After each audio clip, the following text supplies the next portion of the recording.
My lords, it's a pleasure to follow those powerful remarks and to echo the concern about the state of the country and the poverty of the country and whatever happened to the levelling up agenda. But I should perhaps begin by declaring my position as a Vice President of the Local Government Association. And I find myself for the second time today backing a powerful, unarguable really, regret motion against the actions of the government. And I thank the noble Baroness Lady Randerson for tabling this.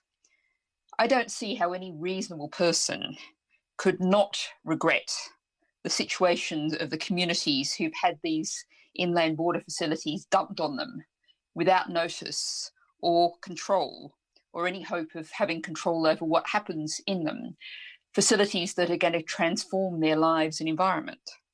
I don't see how anyone could possibly not regret the fact that we are running the country through emergency powers without proper democratic oversight, as the noble Baroness Lady Neville Rofe alluded to earlier.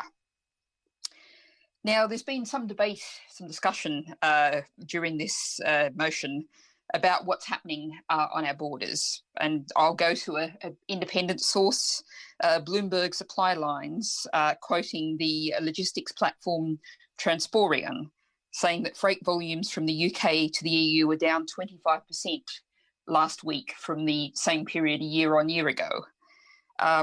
Now, I would echo questions asked by others about whether the government is considering the level of change and how it's going to manage the change and the potentially fast-changing demand on these facilities, and the fact that we might see large surges and large drops.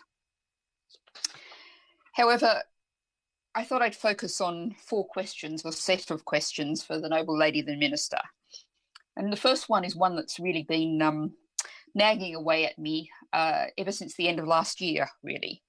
We saw the Brexit deal agreed on the 23rd of December.